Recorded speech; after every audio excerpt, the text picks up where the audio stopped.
David and Samantha are coming home to give birth, so you need to leave. My mother-in-law coldly declared. My eldest son and his wife are scheduled to return in 3 days. Me? Not understanding the meaning, I was dumbfounded when she continued, yes, we don't need you to play the role of a mother anymore. You've served your purpose a long time ago. Now, David and others will live here, so please leave by tomorrow. I had known I was not accepted as family since the day I got married. I have been treated as my husband's wife until now, but I never thought I'd be told to leave after so many years. You are a failure who can't bear children. We allowed you to experience child rearing. You should be grateful. We have no obligation to support you anymore. Even Michael is tired of you. Michael too? I swallowed hard. If this is not just a conspiracy between my mother-in-law and David, then I don't need to be considerate to my husband anymore. They are foolish to drive me out, but it's my mother-in-law who lights the fuse. What happens to this house from now on is not my concern. They should face the reality that they could have ignored. I am Chloe Robinson, 45 years old. I live with my husband and mother-in-law near a popular area close to the station in New York. The accessibility to the central part is outstanding. At the time of house hunting, my husband, who had just been promoted to section chief, was particularly concerned about this. The rent is high, but there are many rooms, and it was worth the slight stretch. My husband Michael is 8 years older, divorced, and we met through a friend's introduction. His kindness and tolerance, unique to older men, gave me a sense of security, and we decided to get married after 2 years of dating. Even after I told him that I can't have children because of a past illness, his attitude remained kind. Conversely, even after hearing about his circumstances, my feelings did not change. My husband had a son, David, from his previous marriage.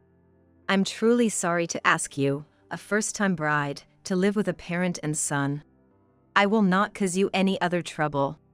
I will definitely make you happy. My husband promised. He even suggested moving to a spacious apartment to prepare a room for me so I wouldn't feel stifled in the new home. David will be turning 10 this year, and with his grandma around, I think hardly any hands are needed. So there's no need for you to forcibly become a mother. After divorcing his previous wife, my husband had been living at his parental home, receiving childcare help from his in-laws. Years later, my father-in-law passed away in an accident, and my mother-in-law seemed to have been taking care of David as a mother. David wouldn't meet my eyes from the first time we met.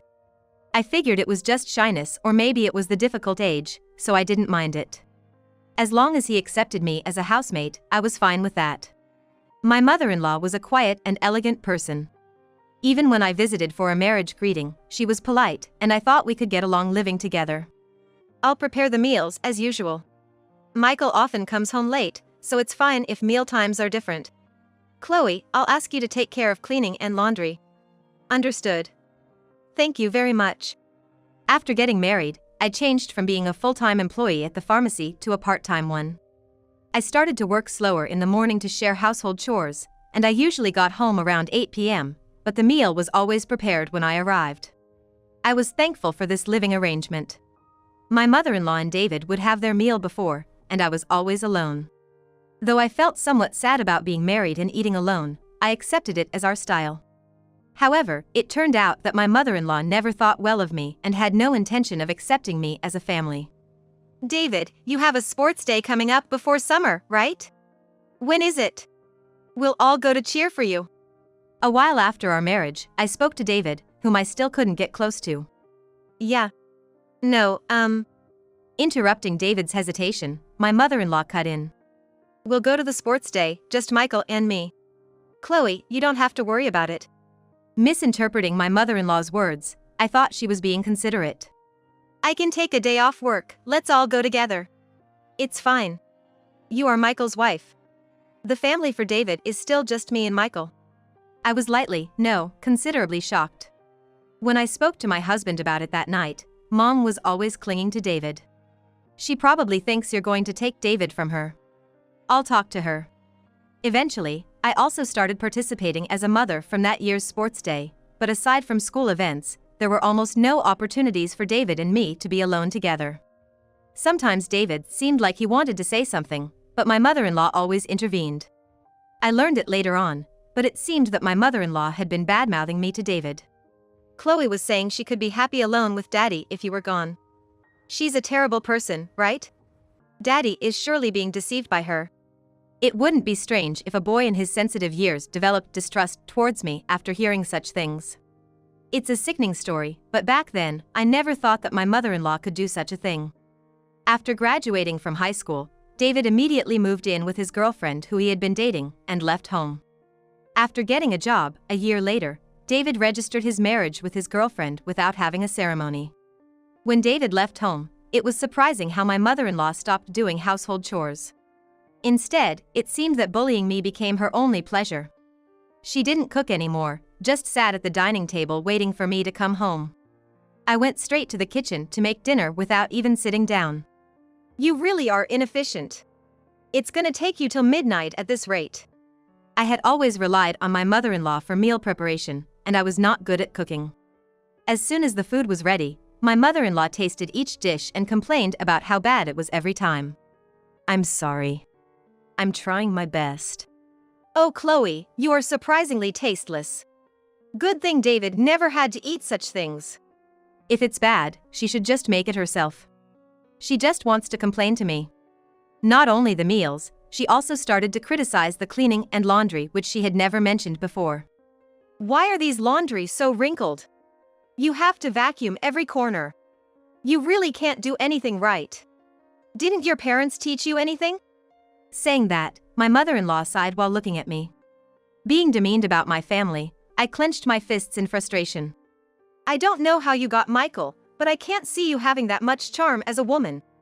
And at the end of every sarcastic comment, she always said the same thing. If it weren't for you, David wouldn't have left. I knew that David leaving left a big hole in my mother-in-law's heart. It might be what they call empty nest syndrome. If taking it out on me made her feel better, I thought I would endure it with that mindset. But with a certain incident as the trigger, my mother-in-law's harassment stepped up a notch. That event was the pregnancy announcement from Samantha, David's wife, our first daughter-in-law. My mother-in-law was elated like never before. A baby from David. It's definitely gonna be cute. Oh, it's my first grandchild. Seeing the two so happy made me happy as well, but my mother-in-law's joy was extraordinary. The main reason my mother-in-law was so thrilled was probably because David asked her, "Grandma, can Samantha give birth in the hospital near you and stay at your place after the birth?" Samantha's parents live an hour away by plane, and there's no one here she can rely on, so they asked to rely on our home. Of course, my mother-in-law couldn't refuse David's request. Phone calls from David became frequent, and my mother-in-law's tension skyrocketed. The day after a call, my mother-in-law energetically began preparations. From cleaning David's room, preparing futons, to creating a list of baby items, it seemed she had grandchild fever. Naturally, when I returned from work, I had to join in. Chloe, I've swept David's room, so please wipe the floor and windows. Also, please wax them. We're going to the department store to look at baby beds on the next holiday. Cleaning and waxing at night was tough after getting tired from work. If I skimped, I was ordered to do it over again. Furthermore, my mother-in-law demanded money, and before I knew it, the house was overflowing with baby goods. Chloe, please withdraw some money tomorrow. I found something I want to prepare for the baby. Again? Won't preparing so much be a waste? Let's choose together after Samantha and David come. I had wanted to respond to my mother-in-law's requests, but I was troubled being made to spend money like water. How can you say such a cold thing? It's Michael's grandchild, right? Oh, that's right. Chloe, you're not connected by blood to David, are you? It doesn't matter to you, right? That's not true. Please don't say such things. I just thought Samantha would want to choose for herself. Don't you want to use things you've chosen for your own child? Perhaps because it was a sound argument, my mother-in-law glared at me sharply. I thought I had said too much, but it was too late. My mother-in-law, without saying anything and with a frustrated look, returned to her own room. I did reflect, but I was also shocked to have been talked about like that regarding David. The next morning, my mother-in-law still hadn't gotten up, seemingly still angry. My husband was leaving for a 3-day business trip that day, so he said through my mother-in-law's door, "I'm leaving. Please don't dampen Mom's excitement about her great-grandchild. She hasn't been herself since David moved out. You were worried too, weren't you?" Yes, but if she spends so much money, we'll be broke by the time David and the others come. My husband immediately scowled. Are you saying it's because my earnings are bad? I'm not saying that. My husband, saying it was fine, left with an unsatisfied expression. It's always like this when it comes to money matters. Since I'm the one managing the money, I can't help but think about the future. Of course, there was a reason for worrying. We've been married for 13 years. I've really had a comfortable life with my husband, Michael. You can use your part-time job money, Chloe, just for yourself. Since Michael said so, I've been saving all the money except for my allowance. Even though it's in my name in the bank book, I consider it our shared property. But the performance of Michael's company has worsened, and his salary has dropped to 2/3 of what it was when we got married over these 5 years. There's a fear whether the company will last until his retirement, but it didn't seem like he was considering changing jobs. Maybe he can't let go of his manager title in front of my mother-in-law. Now, I'm paying the rent, and Michael is paying for living expenses. I've kept it a secret from my mother-in-law to save my husband's pride. I took off work a bit early that day to apologize to my mother-in-law. When I got home, my mother-in-law was already sitting at the dining table waiting for me. I'm sorry about yesterday. I said too much. My mother-in-law didn't respond. Instead, she hit me with something out of the blue. David and Samantha are coming back home to give birth, so you should leave. My mother-in-law said it with a cold voice. David and his wife are scheduled to return in 3 days. Huh? Me? Not understanding, I was dumbfounded. Yes, we don't need a mother role anymore. You've outlived your use a long time ago. From now on, David and the others will live here, so please leave by tomorrow. I knew I had not been accepted as a family member since we got married. I had been treated as my husband's wife until now, but I should have doubted it when David came home with us for the birth. We even let an incompetent, childless person like you have child-rearing experience. You should be thankful. We don't have an obligation to support you anymore. It seems like Michael is tired of you too. Eh? Michael too? Yes, isn't he probably getting along well with his new girlfriend by now? I swallowed hard. There's no way. Certainly, my relationship with my husband has been thinning lately. Was it a pitfall to think that it was limited to my husband? If you think about it, there was no business trip until a year ago. Understood. I will dine out today. I grabbed my bag and staggeringly left the house, walking earnestly. I wanted to calm my heart that was greatly upset about my husband. While walking, I tried calling my husband's cell. Even being told that by my mother-in-law, I still wanted to consult my husband. After calling multiple times without an answer, I called his company and was told, he is on a break until the day after tomorrow. The credibility of what my mother-in-law said is increasing. Is he really traveling with a woman? Bad imaginations surged one after another, beating down my heart and tears came out. While walking staggeringly, a bar behind the station caught my eye. It was a shop that we often went to when we moved. I thought it still existed while I went through the curtain. Welcome. The master's expression clouded for a moment as our eyes met, and then he gave a slight nod. Does he remember me? Master, long time no see. It's been about 8 years. I used to come here often with my husband. Long time no see. I remember. Sure enough, I inadvertently smiled. At the same time, I felt my heart loosen. May I have a beer and a combination of grilled chicken? Yes. The master has always been a man of few words, and that hasn't changed. I put my cell phone on the table and the standby picture shined. It was one taken with David when he turned adult. He looks good in the slim suit we chose together. I really wanted to get along more as a family. As I was gazing, a part-time girl brought beer and grilled chicken. As I gulped down the chilled beer, I felt as if the fatigue of my heart was also washed away. I wonder if it's possible to move tomorrow. When I searched, I found a moving company that can do it the next day. I also checked for junk buyers and saved 2 in my favorites. On a whim, I changed my phone's wallpaper. It feels like my head is completely clear. Both the beer and grilled chicken taste exceptionally good. Now, I'll go home and think it through carefully. When I started walking out of the restaurant, I was stopped with a "excuse me" from behind. Turning around, a girl, an employee from the restaurant, was running towards me. Are you Mrs. Robinson by any chance? I happened to see your screen wallpaper just now. Yes, I am. It felt like an act of God. Your husband, he's having an affair with one of our employees. Maybe her youth made her sense of justice strong. That must be why the restaurant owner had that expression. She said my husband still frequents the restaurant, deeply involved with a long-standing part-time female employee. Even during work, when customers are few, they are always talking. After the bar closes, they leave together. They're always so clingy, it's really disgusting. At her candid thoughts, I can't help but give a bitter smile. We exchanged contact details. If something happens, I'll contact you, she said. Those words felt supportive in my lonely battle. What my mother-in-law had said was true.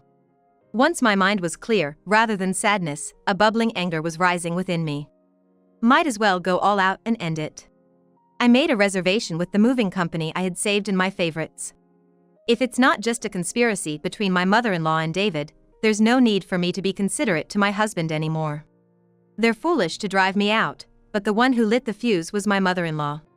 What becomes of this house from now on is not my concern. When I got home, I spent until midnight packing my belongings. There's no more hesitation. At exactly 2 p.m., the scheduled moving company arrived. As you told me, I'm leaving today. The moving company is coming, so I'm taking everything I bought. Yes, it would be nice if you could erase even the traces of you being here.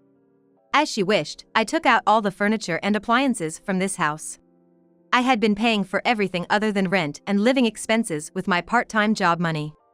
Watching the belongings being carried out one by one, my mother-in-law began to panic. Wait a minute, Chloe, what's this? We can't live if you do this. To leave no trace, I'm taking out everything I bought. You can start a completely new life from tomorrow. While holding back my laughter, I ignored my resisting mother-in-law and carried out everything. She was complaining to the moving staff too, but that wouldn't change anything. The only things left in the house were a ton of baby goods and a chest of drawers from before my marriage. Well then, goodbye. I believe I've left no traces behind, so please be happy with Michael and David from now on. Leaving my mother-in-law sitting in astonishment, I placed the keys and left the room. I had my luggage held temporarily, and decided to stay at a single colleague's house for a while. Feeling accomplished, I slept soundly that night. It was a week later when my husband contacted me. Were he and his lover making some plans? While my husband was dawdling, I got a message from a girl at the bar. I got a good picture, I'm sending it. There was a picture of my husband, chatting amiably with a not-so-young woman in the bar. The girl, perhaps feeling a sense of justice, must have followed them after closing. Photos of the two entering a hotel were also attached. Even in such times, it seemed the affair was ongoing, and the last bastion of my husband cleanly dissipated. I asked her to find out the woman's name and address for me. When all the evidence of the affair was prepared the next day, my husband called. Where are you now? David and Samantha are here. Aren't you coming back soon? No, I'm not coming back. Your mother told me to leave. I'm done. Aren't David and Samantha gonna live together now?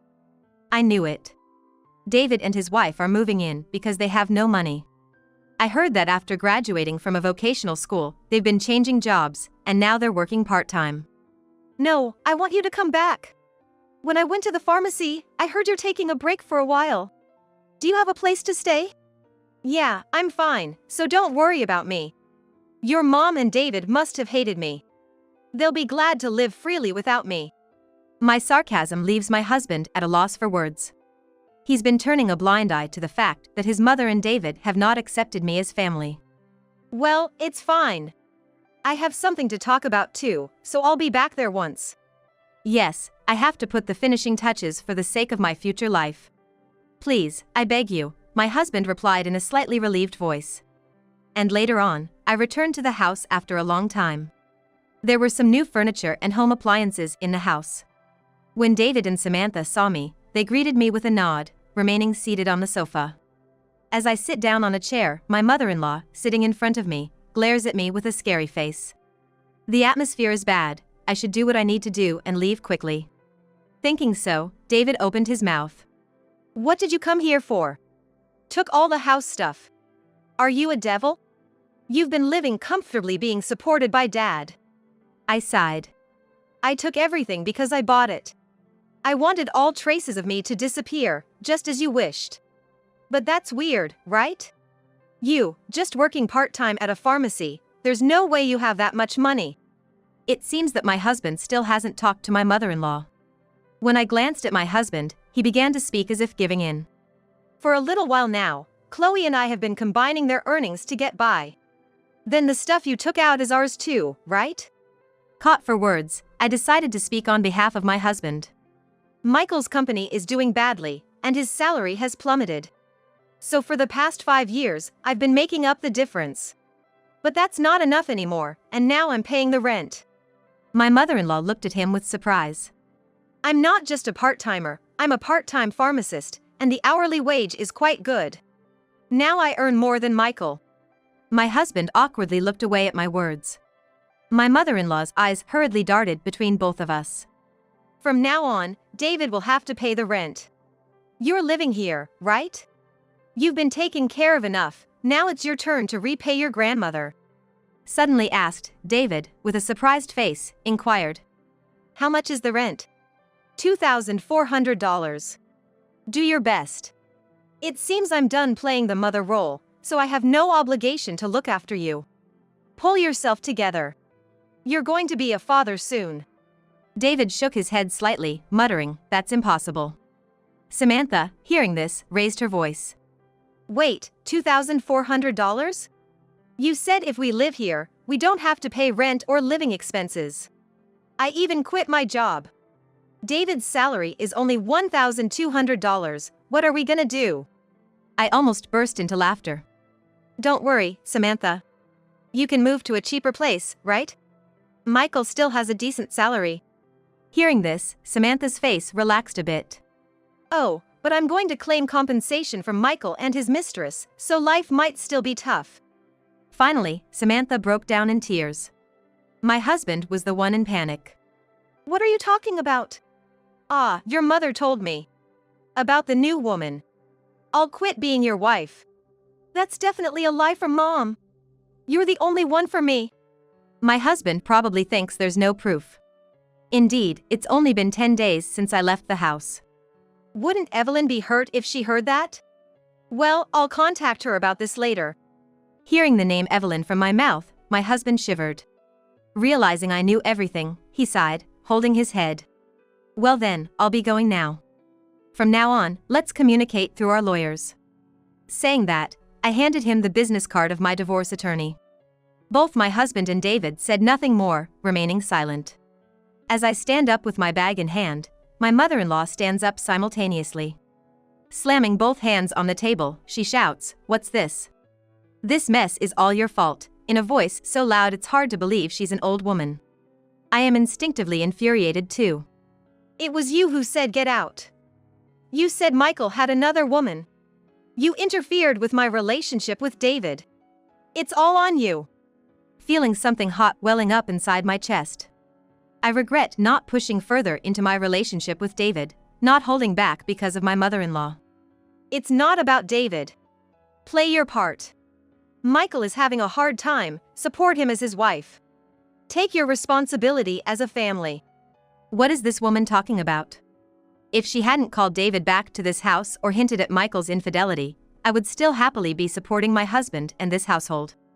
I have always believed and supported Michael.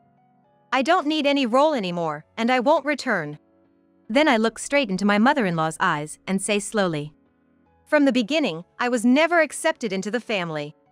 So, I can't take responsibility as a family member. My mother-in-law's lips tighten into a straight line, and she is shivering. I slip past the silent mother-in-law and quickly leave the room. Later on, my husband easily agrees to the divorce. It seems he can't argue against the photographic evidence of his infidelity. I sued my husband and Evelyn for causing me emotional distress and demanded a typical amount in compensation. It seems they immediately started the procedures to move out of the apartment. In the end, David and Samantha returned to the apartment, never to live with my mother-in-law again. My husband is considering remarrying, but Evelyn is furious at the addition of alimony and the request to live with my mother-in-law. He is considering putting my mother-in-law in a facility. It feels a bit pitiful to be abandoned by the son and granddaughter she has loved so much now. Is it the end of my mother-in-law role too? If my mother-in-law had said nothing and it had just been a homecoming birth, we might still be living together. After the divorce from David, an apology letter arrives. It includes things like he really wanted to be spoiled more as a child, couldn't talk because grandma disliked it, and was happy when I came to school events. I should have reached out more. We might have been able to establish a different relationship.